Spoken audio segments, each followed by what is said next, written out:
On the night of a special family dinner, my daughter-in-law cornered my son in the kitchen and whispered, "Just pretend you like the old shrew. The inheritance is coming." I adjusted my dress and simply smiled. The next Monday, I announced I had donated all 9 million. I'm glad you're here. Follow my story until the end and comment the city you're watching from so I can see how far my story has reached. During dinner, my daughter-in-law shouted across the table, "Just pretend you like the shrew. The inheritance is coming." I didn't respond with anger or tears. Instead, I quietly adjusted the hem of my dress and offered a serene smile, the kind that belied the storm raging inside me. On Monday, I calmly announced that I had donated all $9 million. It wasn't an act of spite, it was the final assertion of my dignity. I was ready to let my story be known. I've always believed that family gatherings should feel like warm embraces, the kind that wrap around you and make you feel seen and loved. They should not be arenas for cold, calculated performances. That Sunday dinner, however, shattered every belief I held about my family and the people I had loved unconditionally for decades. The evening had begun innocently enough. My son, Michael, had suggested that we all gather at his home for a special dinner. He said it lightly over the phone, his voice carrying that rehearsed cheerfulness I had learned to recognize but often chose to ignore. At 55, I'd learned to treasure these invitations, however infrequent, and so I had spent the afternoon baking my famous apple pie. Michael's favorite since he was a child. When I pulled into their driveway, I immediately noticed the stark contrast between our worlds. Kiara's luxury SUV occupied the most prominent spot, right in front of the house, while my modest sedan was relegated to the street. It was a small detail, yes, but one that perfectly illustrated my perceived place in their lives. Visible but not central, present but not valued. "Mom, you're here," Michael greeted me with a quick peck on the cheek, taking the pie from my hands before I had even fully crossed the threshold. Kiara's just finishing up in the kitchen. Their home always felt like a showroom to me, immaculate, expensive, and somehow sterile despite the designer furnishings scattered meticulously around each room. Photographs of Kiara and Michael dominated the walls, leaving only a single small frame of me with my grandchildren tucked away on a side table, hidden from casual view. "Grandma!" Emma and Liam, my grandchildren, came running toward me. Their excitement was pure, untainted, a balm for my soul. I knelt down, my knees groaning in protest, and pulled them into a tight embrace. "I've missed you both so much," I whispered, inhaling the familiar, comforting scent of their hair, etching into my memory the feeling of their small arms wrapped around my neck. It had been nearly a month since I had last seen them, despite living only 20 minutes away. "Kids, don't wrinkle Grandma's dress." Kiara's voice cut through our moment like a knife, sharp and clipped, as she stepped from the kitchen in an outfit that surely cost more than my monthly pension. She didn't hug me, didn't smile. She simply nodded in my direction, her attention already elsewhere. "Dinner's almost ready," she added, and the pretense of civility returned like an uninvited guest. The evening continued with the usual polite conversation that barely concealed the underlying tension. Kiara monopolized every topic: their recent vacation to the Maldives, the elite private school they were considering for Emma, the country club membership they had finally secured. Michael occasionally glanced at me with eyes that seemed apologetic, but he never steered the conversation toward anything that might genuinely include me. I was a background character in my own family's story. When I excused myself to use the restroom, I discovered that the downstairs bathroom was undergoing renovations, another of Kiara's projects. So I made my way upstairs. Approaching the landing, I heard the sharp, unmistakable tones of their conversation drifting from the kitchen. "I don't see why we have to do this every month," Kiara was saying, her voice cutting with irritation. "She barely notices the effort anyway." "She's my mother, Kiara," Michael replied, though his defense sounded weak, forced. I froze mid-step. Kiara's next words landed like a blow. "Just pretend you like the old shrew. The inheritance is coming soon enough." My hand instinctively flew to my chest as if I could hold my own heart together with my palm. The words stung, a poison disguised as ordinary conversation. I had learned Portuguese years ago for a job I once loved, and suddenly the foreign cadence of her words hit with brutal clarity. Michael's silence was deafening. "Keep your voice down," he whispered urgently, but he didn't contradict her. He didn't defend me. His silence was a confirmation far crueler than Kiara's venom. Somehow I managed to steady my trembling body before returning downstairs. I smoothed the simple blue dress I had chosen specifically because Kiara had once complimented it, fixed a smile on my face that felt fragile as porcelain, and rejoined the table. "That was a lovely meal," I said, my voice steady despite the earthquake shaking every fiber of my being. "But I should probably head home. I'm feeling a bit tired." "Already?" Michael asked, though the relief in his eyes betrayed him. "We haven't even had your pie yet." "You can enjoy it tomorrow," I replied, gathering my purse. "I've been fighting a headache all day." Kiara barely looked up from her phone. "Feel better, Agatha," she muttered, dismissive. The drive home blurred before my eyes, tears threatening to spill, but I held them back with the quiet determination of a woman who had weathered far worse storms. By the time I pulled into my modest but comfortable driveway, a strange calm had settled over me. Inside the home I had paid for with decades of hard work, I sank into my favorite chair and finally allowed myself a deep, shuddering breath. The reality hit me with the subtle cruelty of inevitability. My own son and wife were merely waiting for me to die so they could claim my money. Every monthly dinner, every occasional phone call, every carefully measured word of politeness, it had all been nothing more than a performance, each smile and nod carrying a hidden price tag. $9 million. That was the figure my financial advisor had recently confirmed my estate was worth, thanks to some shrewd investments in the sale of my late husband's business. $9 million that apparently mattered far more to my son than the woman who had given him life, the woman who had held him through fevers and heartbreak, who had spent 60-hour weeks working just to send him through college. As the first tear finally escaped and slid down my cheek, I reached for my phone and pulled up my calendar. My appointment with my attorney was already scheduled for Monday morning, a routine check-in I had arranged weeks ago. It was a coincidence that now felt more like fate. That night, I went to bed with my mind racing, yet my heart carried a strange, unsettling calm. By morning, I knew exactly what I had to do. They wanted my money. Fine. They were about to learn a lesson about assumptions. Monday could not arrive soon enough. Sleep, however, was elusive. Every time I closed my eyes, I heard Kiara's voice. "Just pretend you like the old Shrew," and worse still, my son's telling silence. As I lay awake, memories came crashing back, relentless and vivid. Some tender with nostalgia, others sharp with newly recognized pain. I remembered the day Robert died 27 years ago. The memory remained jagged, raw. Michael had been just 8 years old, clutching my hand at the funeral, his small fingers ice cold despite the summer heat. "It's just us now, buddy," I whispered, forcing my voice to sound steadier than I felt. "But we're going to be okay." Robert had left us with little more than a modest life insurance policy and a fledgling construction supply business teetering on the edge of collapse. Friends and family had suggested I sell what little assets remained and find a husband to help raise Michael. It was the 1990s, and their advice felt as outdated as 1956. Instead, I threw myself headfirst into saving the business. I knew nothing about construction supplies. I learned. Nights at the kitchen table after Michael had fallen asleep became my classroom. I pored over contracts and inventory sheets, taught myself QuickBooks, and studied negotiation tactics with the fierce determination of someone who had no other choice. I remembered all the missed school plays and parent-teacher conferences, the countless times I arrived breathless and apologetic, slipping into the back of the auditorium just as Michael's part ended. How many nights had I tucked him in with promises to make it up to him, only to miss breakfast the next morning because a delivery required my early attention?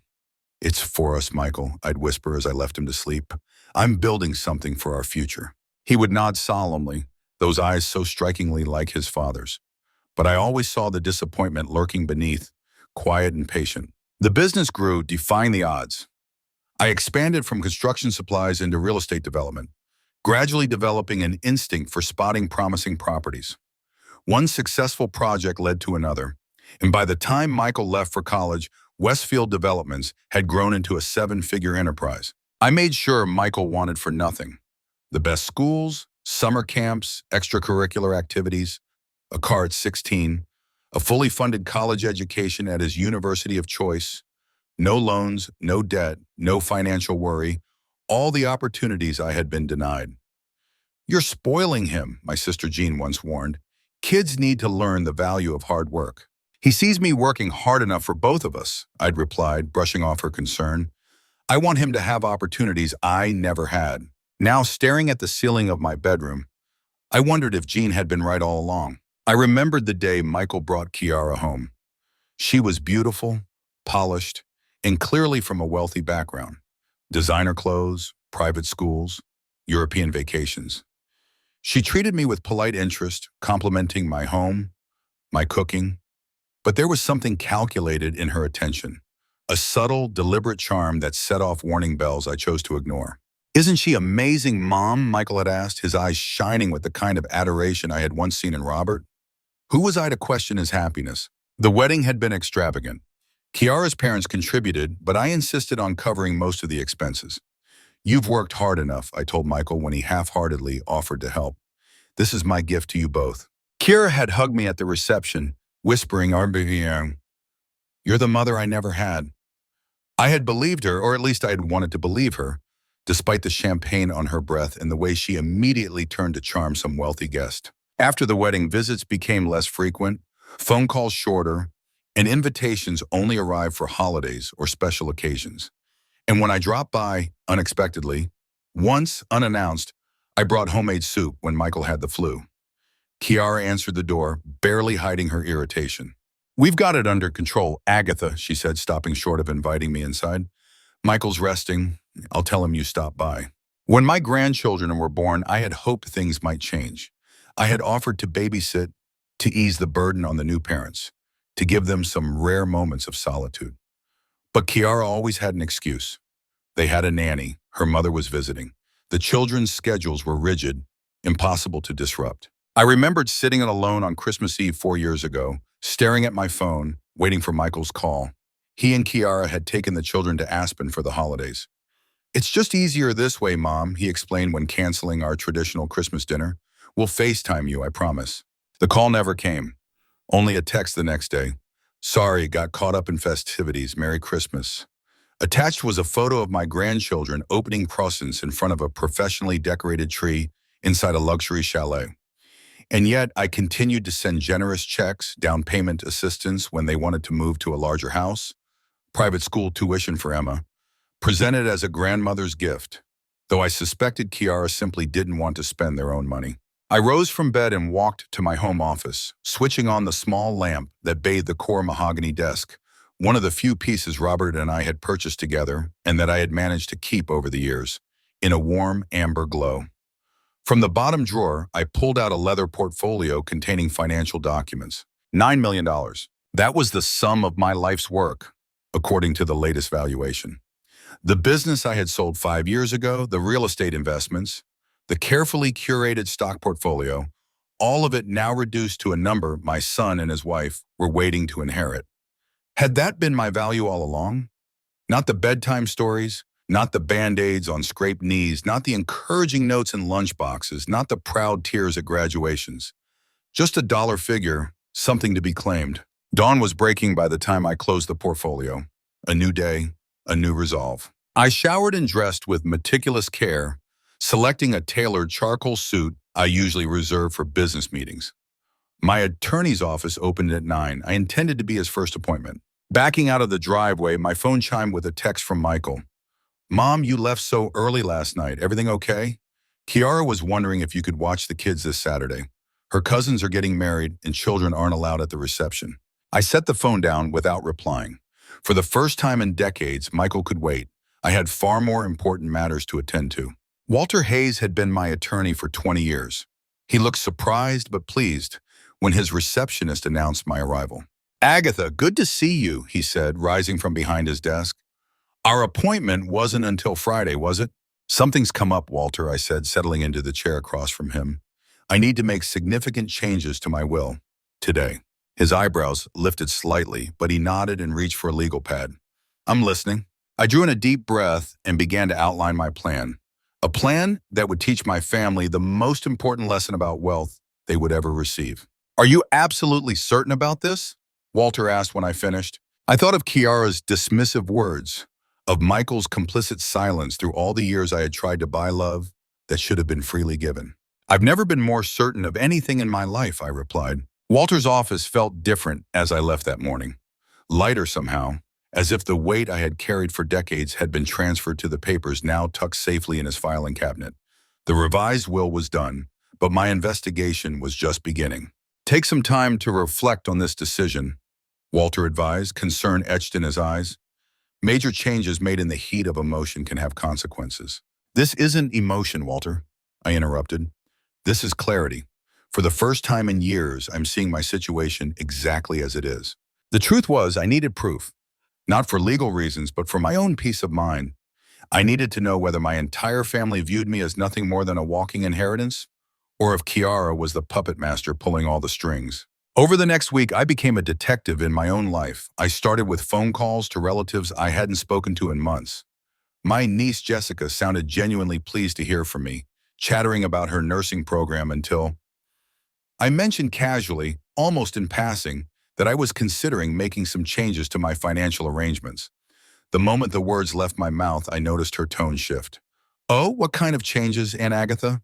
she asked, that faint edge of curiosity, or was it concern, creeping into her voice. "Just some restructuring, nothing dramatic," I replied vaguely, keeping it light. Then, forcing a change of subject, I asked, "How's your mother doing?" By the end of that brief call, Jessica had promised she would come visit soon, something she hadn't done in over a year, and had mentioned my financial situation 3 times, each time skirting around the details. No more than 2 hours later, my sister Jean rang. "Agatha, is everything all right? Jessica mentioned you might be having financial concerns." The speed at which the news had traveled was telling and a little unnerving. "Everything's fine, Jean," I assured her. "Just doing some estate planning." "Well, you know we're always here for you," she said, her voice too warm, too practiced. "We should get together soon. It's been far too long." I agreed, a small, ironic smile tugging at my lips. Too long indeed, but I knew full well that it had been Jean who'd canceled our last 3 lunch dates. As I hung up, I opened my small leather journal, a habit I'd begun recently, and scribbled a note. The evidence was quietly stacking up. Later, I pored over my bank statements from the past 5 years. The pattern was undeniable. Substantial withdrawals coincided almost perfectly with Michael and Kiara's major life events. $20,000 for their anniversary trip to Italy, $35,000 toward their home renovation, $15,000 for Emma's private school deposit. I had always thought of these as gifts freely given, but now a gnawing doubt crept in. Had they been expected? Demanded even? In subtle ways I had been too naive, too trusting to recognize? More troubling still were the small, regular transfers to Michael's account, $500 every month for the past 3 years. I had started them when he mentioned a temporary financial strain, a short-term help, nothing permanent. Yet they had continued, unacknowledged, unmentioned, accepted as if they were owed. I decided to call my financial advisor. "Richard," when I asked after the usual pleasantries, "has Michael ever contacted you directly?" A pause. "He has, actually, about 6 months ago. He was inquiring about your portfolio value and retirement projections." Another hesitation. "I assumed you'd authorize the conversation." "I hadn't. What information did you share?" "Nothing specific, Agatha. I told him he'd need your written permission for details, but I did mention that your assets were substantial." "Was that inappropriate?" "No, Richard, you did the right thing. I'm just trying to get my affairs in order." My journal entries grew longer with each passing day. Small incidents I had previously brushed off now appeared sinister under a new light. The time Kiara borrowed my credit card for emergency diapers, returning it with $800 in unexplained charges. The family heirloom jewelry that had been damaged during a house cleaning, pieces mysteriously missing. Michael's increasing reluctance to discuss their finances despite their obvious, lavish lifestyle. The final, most revealing test came one Saturday when I canceled babysitting without explanation. Michael called immediately. "Mom, we really need you tomorrow. Kiara's already bought her dress for this wedding." "I'm sorry, Michael, something important came up." "More important than helping your family?" His voice had an edge I rarely heard, frustration bordering on anger. "Yes," I said simply, "more important." The silence that followed was deafening. No concern for what my matter might be, no offer to help me instead, just the palpable disappointment that I wouldn't be providing the free childcare they had assumed. "Fine," he said at last, "we'll figure something out." 3 hours later, Kiara called, her voice dripping honeyed sweetness. Agatha, darling, I hope everything's okay. Michael mentioned you had something come up on Saturday. Just some personal business, Kiara. Anything we can help with? She paused, then added, you know, if it's about the house or any paperwork, Michael would be happy to come over. Paperwork, I echoed, trying not to let the tension show. Yes, important documents, wills, trusts, that sort of thing. It's so complicated these days, isn't it? Michael worries you might be overwhelmed managing it all alone. There it was, the confirmation I had dreaded yet somehow anticipated. My son's wife wasn't just expecting my financial support. She was actively strategizing to ensure they would receive it. All that's thoughtful, Kiara, but my affairs are in excellent order. I just saw my attorney this week, I replied, letting a new steel into my voice, a subtle edge that I could tell caught her off guard. Oh, was there a particular reason? Nothing for you to worry about, I assured her, firmly but without rancor. After we hung up, I wandered into my garden, letting my eyes follow the sunset over the roses Robert and I had planted decades ago. The evidence was irrefutable. My family, or at least the part of it I had long prioritized, saw me as nothing more than a future inheritance. The realization might have crushed me, but instead it crystallized my resolve. The plan I had set in motion with Walter wasn't just right. It was necessary. That evening, I picked up the phone and called Jean's daughter, Jessica. About that visit you mentioned, I began. Are you free for lunch tomorrow? There's something important I'd like to discuss with you. Jessica sounded startled at first, but she agreed without hesitation. I hadn't seen her in almost a year, yet I remembered her as always being straightforward and honest, sometimes painfully so. Tomorrow would reveal whether there was anyone in my family truly worth keeping close. As I prepared for bed that night, my phone chimed with a text from Michael. Found a sitter for tomorrow. Hope everything's okay with you. Should we be worried? For the first time in my adult life, I left my son's message unanswered. The time for pretense was over. In just 1 week, I would gather everyone together and announce my decision, a decision that would alter our family dynamics forever. Despite the weight of it, I slept soundly that night, more at peace than I had been in years. The truth, however painful, was infinitely preferable to the comforting lies I had been telling myself for far too long. Lunch with Jessica was unexpectedly emotional. We met at a small cafe near her nursing school, and for the first time in years, I didn't feel like I had to perform the prescribed role of generous aunt. She arrived breathless, her scrubs barely concealed beneath a light jacket, apologizing for not having had time to change after her clinical rotation. You look perfect, I told her, meaning it. There was something undeniably refreshing about her disheveled authenticity. Our conversation began with casual catching up, but once our meals arrived, I steered the discussion toward more serious matters. Jessica, I asked, why did you call me back so quickly after our last conversation? She paused, fork midway to her mouth, and then set it down with a sigh. Honestly, Mom made it sound like you might be having money troubles. She said we should strengthen family connections in case you needed support. Her eyes met mine directly, searching for something. But that's not it at all, is it? No, I confirmed. Quite the opposite, actually. I didn't share the details of what I had overheard or the revisions I had made to my will, but I did ask about family perceptions. Jessica didn't hold back.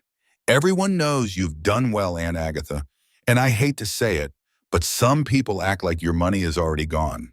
She twisted her napkin nervously. Michael and Kiara, especially, they talk about your estate at family gatherings you're not invited to. The confirmation stung, but I appreciated her honesty. And you, what do you hope to get from me, Jessica? Her eyes widened, then narrowed with hurt. Nothing. I have student loans, a tiny apartment, but it's mine. I don't want handouts, not even from family. She hesitated.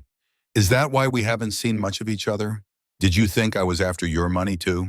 Her question hit harder than I expected. Had I been so focused on Michael and his family that I had unfairly pushed others away, assuming similar motives? I think I've been blind in many ways, I admitted, but I'm seeing clearly now. By the end of lunch, I had invited Jessica to the family gathering I was planning for the following weekend. Just be prepared, I warned. It might get uncomfortable, she replied with a wry smile. Family gatherings usually are, but I'll be there. The next phase of my plan demanded even more courage. That evening, I called Michael and announced that I would be joining them for dinner, a reversal of our usual routine that clearly unsettled him.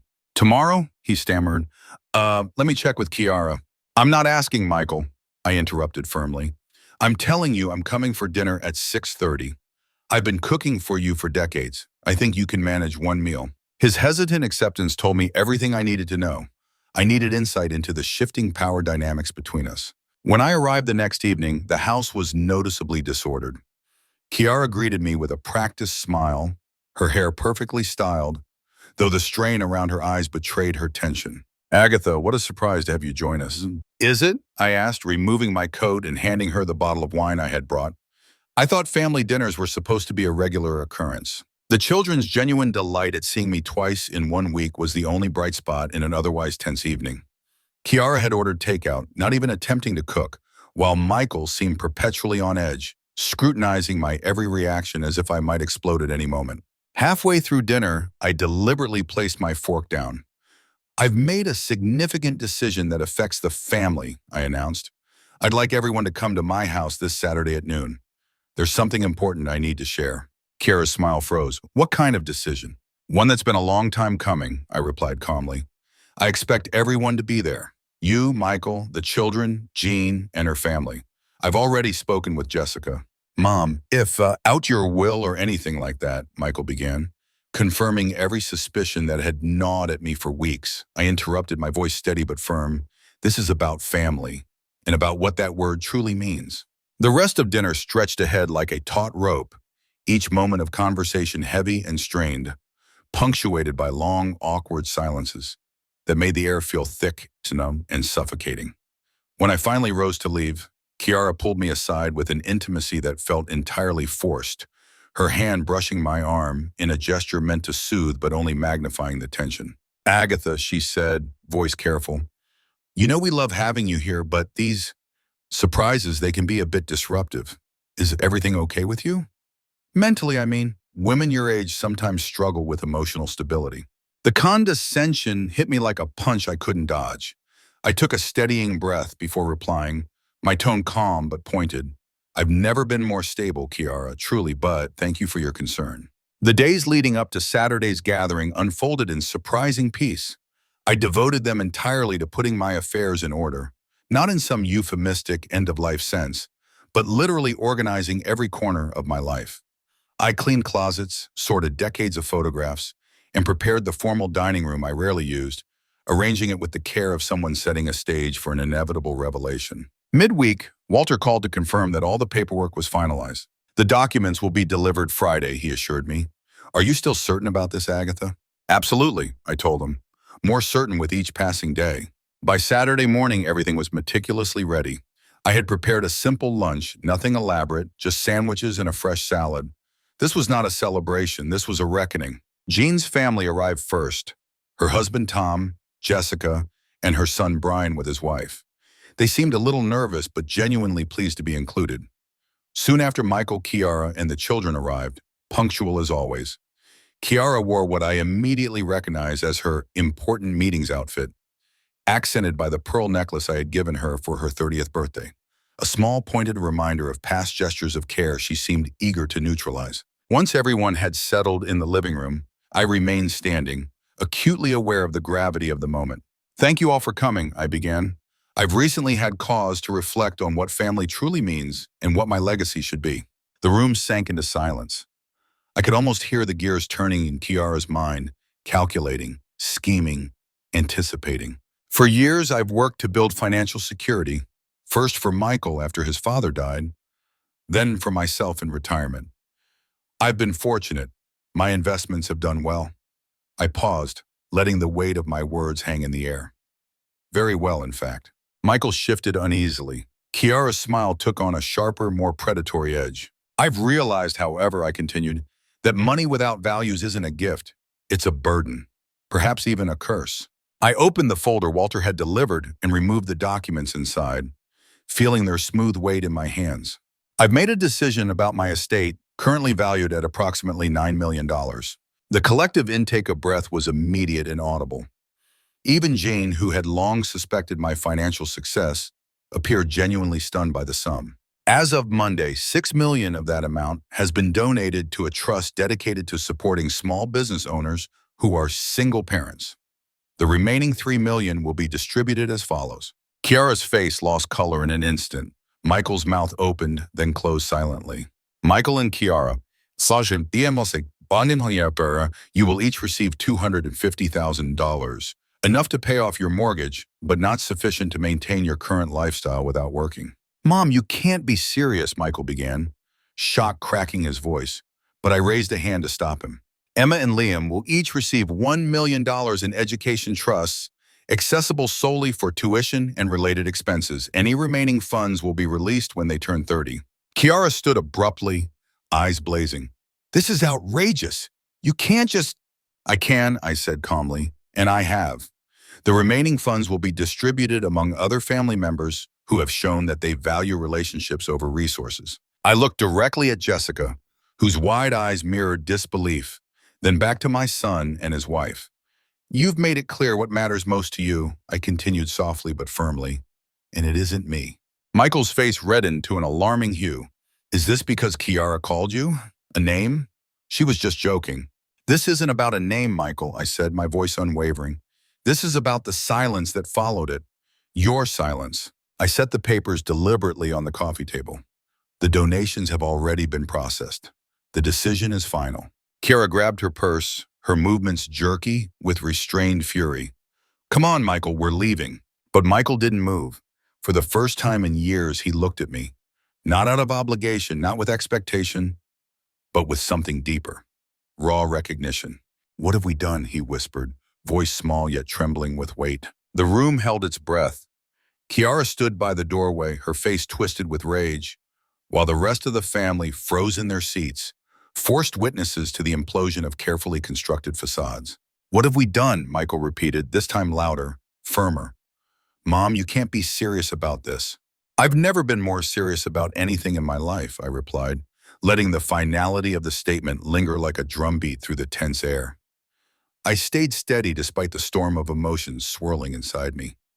Kiara marched back across the room, her designer heels clacking sharply against the hardwood floors, each step echoing like a verdict.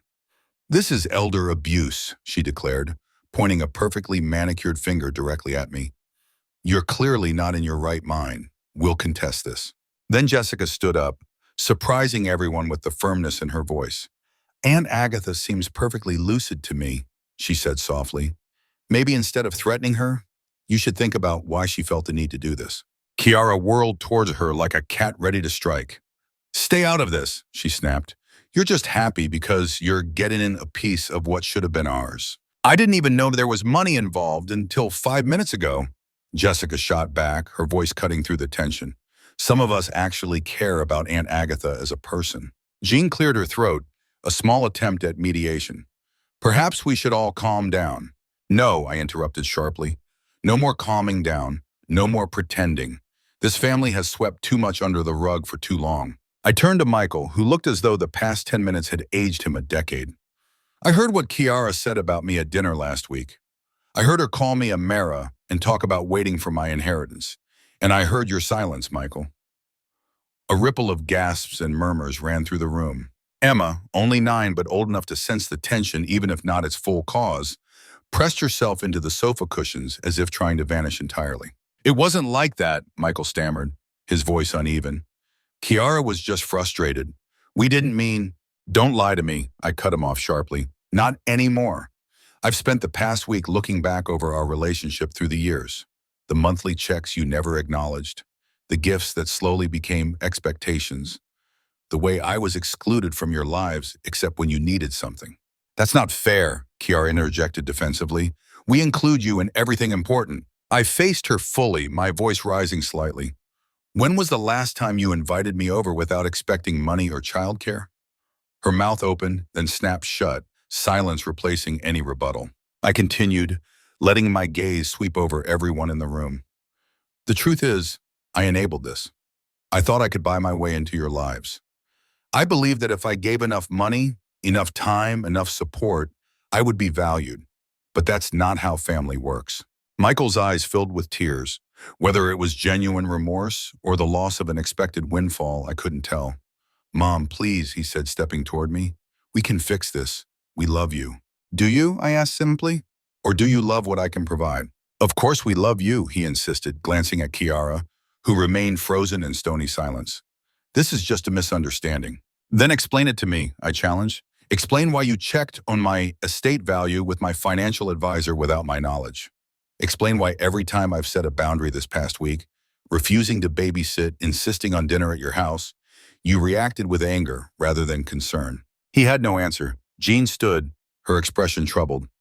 Agatha, while I don't condone Kiara's behavior or Michael's complicity, don't you think this is an extreme reaction? They're still your family. Yes, I said, calm but firm. They are, which is why I didn't leave them with nothing. The children's education is secured. Their home can be too, if they choose to use the money wisely.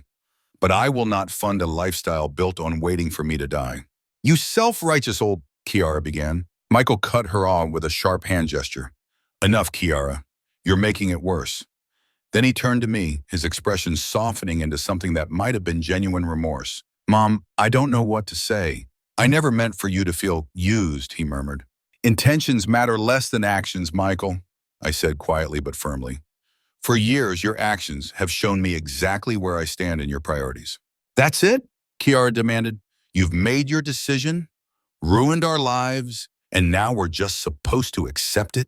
Your lives aren't ruined, I replied calmly. You're both healthy, educated adults with every advantage. If losing an inheritance you never earned ruins you, then I've failed as a mother in more ways than I realized. The room fell silent again. Tom, Jean's husband, who had remained quiet throughout, finally spoke. Perhaps we should give Agatha and Michael some privacy to discuss this. I shook my head. No, this needs to be said in front of everyone. No more secrets, no more pretending. I walked over to Emma and Liam, their small faces pinched with confusion and distress. Kneeling, I took their hands in mine. I want you both to know none of this is your fault. I love you very much, and I always will. That's why I've made sure you will have money for college and whatever comes after. Because grandmothers are supposed to look out for their grandchildren's futures. Emma's eyes filled with tears. Are you mad at Daddy and Mommy? She asked softly. I told her honestly, feeling the sting of disappointment, but also the clarity that came with it. I'm disappointed, I said, meeting her eyes, but that doesn't change how I feel about you. I rose from my chair, facing the room with a firmness that surprised even me. I've made my decision, and it's final. What happens next is up to each of you. Kiara grabbed her purse again, her movements sharp and deliberate. Children, we're leaving now. Michael froze, caught between his mother and his wife, his face torn and conflicted. Michael, Kiara snapped, her voice cutting through the tension. Now.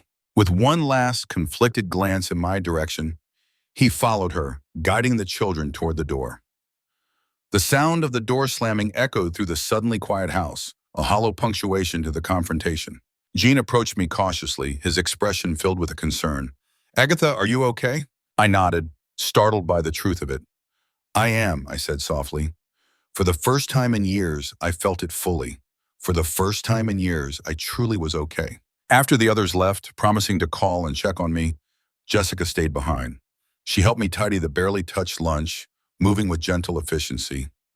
I'm proud of you, Aunt Agatha, she said, her voice steady as we washed the dishes side by side. That took incredible courage.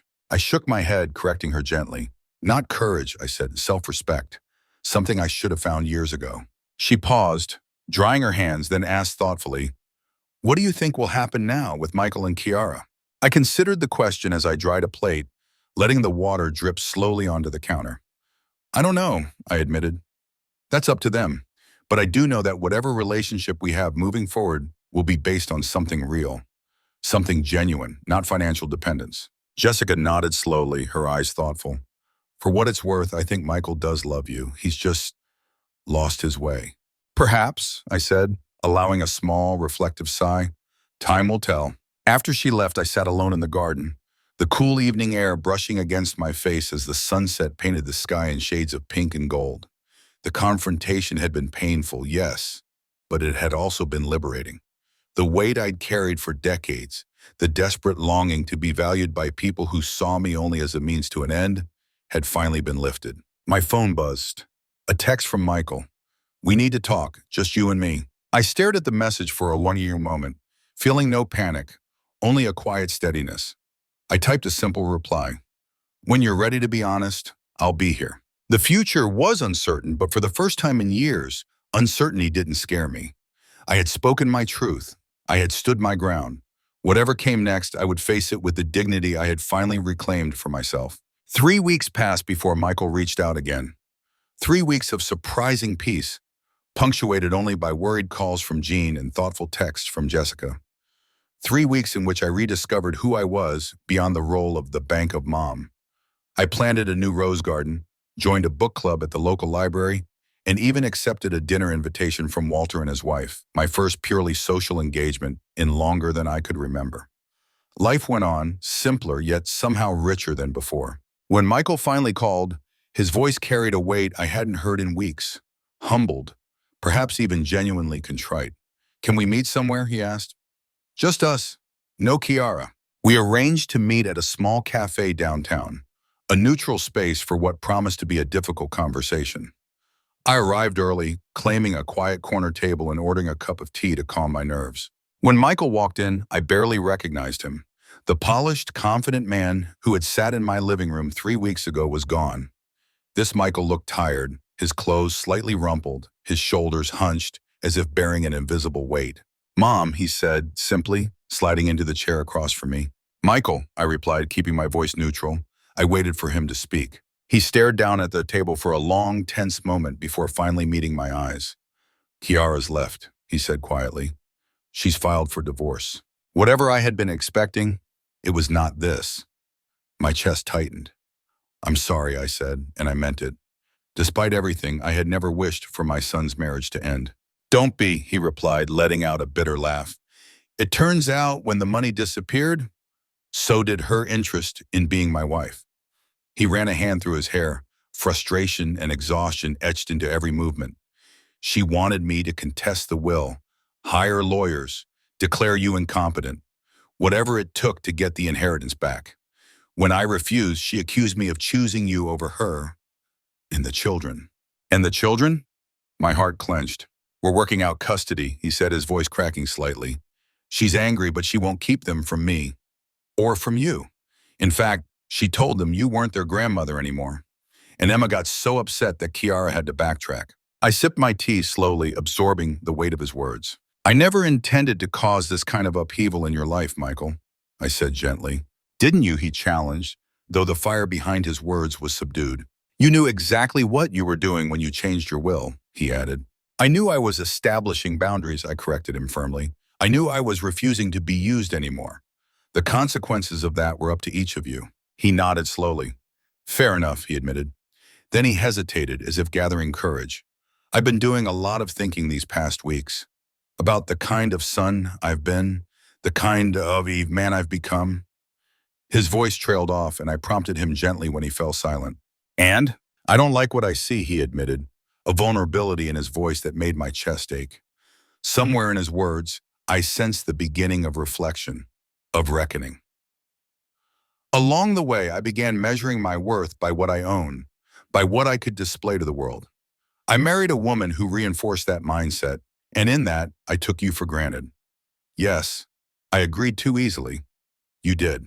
I remember vividly how hard you worked after Dad died. The long hours, the endless stress. I was so proud of you back then. Somewhere along the way, though, I stopped seeing your success as something you earned and began seeing it as something I deserved to benefit from. "Why?" I finally asked, the question that had haunted me for weeks now finding its voice. "Was I too generous? Did I make it too easy for you?" Michael paused, thinking carefully. "Maybe partly," he admitted, "but that's not an excuse. I was an adult making choices. Bad ones." He looked me directly in the eye, steady and unflinching. "I let Kiara's attitude toward you go unchallenged because it was easier than standing up to her. I accepted your financial help without gratitude because it was easier than living within my means. I let the distance between us grow because facing it would have meant confronting uncomfortable truths." His honesty hit me like a wave. It was raw and unexpected, and I had to admit it, it was deeply touching. "I'm trying to do better now," he continued. "I've moved into a smaller apartment. I'm looking closely at my spending, making real changes." His eyes softened. "Emma asked why we couldn't stay in our old house anymore, and for the first time, I gave her an honest answer. We'd been living beyond our means, and it was time to be responsible. How did she take it? I asked, curiosity mixing with a hint of fear. A small smile tugged at his lips. Better than I expected. She even asked if that meant we could get a dog now, since the old house had rules against pets. I found myself smiling too, touched by the resilience of children, how quickly they adapt when met with honesty. I don't expect forgiveness, Michael said after a pause. And I don't expect you to change your mind about the will, but I want you to know that I understand why you did what you did. And in a strange way, I'm grateful. Grateful? I echoed, surprised. This wake-up call was long overdue, he said quietly. I hate that it took something so dramatic for me to see the person I was becoming, but I'm glad it happened before it was too late to change. I studied his face, searching for signs of manipulation or insincerity, but found none. This wasn't a polished performance, like so many I'd grown accustomed to. This was painful, raw honesty. I've missed you, I admitted finally, my voice soft. Not the you who showed up for monthly dinners with an agenda, but the real you, the son who used to call just to tell me about his day. I've missed that too, he said quietly. I've missed a lot of things. For nearly 2 hours we talked. We laid bare years of misunderstandings and unspoken resentments. It was uncomfortable at times, almost painful but necessary, like lancing a wound so it could finally heal properly. When we finally parted, Michael hugged me tightly. Can I bring the kids to see you this weekend? He asked. No agenda, no expectation, just family. I'd like that, I told him, and I meant it. The following Saturday, Michael arrived with Emma and Liam, both clutching homemade cards. We spent the day baking cookies, playing board games, laughing at silly mistakes, and for the first time in years, I felt like a grandmother rather than an ATM. Weeks turned into months, and our new relationship slowly began to take root. It wasn't perfect. There were setbacks, moments when old patterns threatened to resurface. But there was honesty now, a mutual respect that had been absent for far too long. Kiara remained distant, and the only contact I had with her was through Michael regarding the children. The divorce proceeded, and though I never asked for details, Jessica mentioned hearing that Kiara had started dating a wealthy real estate developer barely a month after the separation. 6 months after what the family now referred to simply as the meeting, I invited everyone to my home for Thanksgiving. Jean and her family came, including Jessica, who proudly introduced her new boyfriend. Michael arrived with Emma and Liam, all three of them relaxed, genuine, and more themselves than I had seen in years. As we gathered around the table, I looked at my family's faces. Imperfect, complicated, but real. Before we ate, I raised my glass. I'd like to propose a toast, I said. Everyone fell silent, glasses raised expectantly. To second chances, I began simply, and to the courage to demand better from others and from ourselves. To second chances, they echoed. Later, as the evening wound down and guests began to leave, Michael lingered behind to help with cleanup. You know, he said, side by side with me in the kitchen, I think this might have been the best Thanksgiving we've ever had. Because of the food, I teased. Because it was real, he replied seriously. No pretending, no hidden agendas, just family being family. Messy but honest. I smiled, realizing he was right.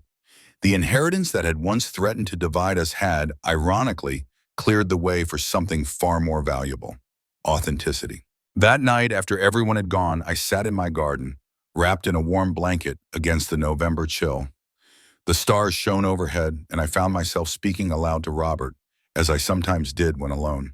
You'd be proud, I told him, not of money or business success, but of this, finding the courage to demand dignity, to insist on being valued for who I am, not what I have. A gentle breeze rustled the leaves, and I imagined it was his response. Some inheritances, I realize, aren't measured in dollars, but in the strength to stand up for yourself, the wisdom to know your worth, in the peace that comes from living with integrity. That was the true legacy I hoped to leave behind. Not millions in the bank, but the example of a woman who finally learned that respect cannot be bought. It can only be earned, and that genuine love is never conditional. I had reclaimed my dignity, and in doing so, I found something far more precious than any inheritance: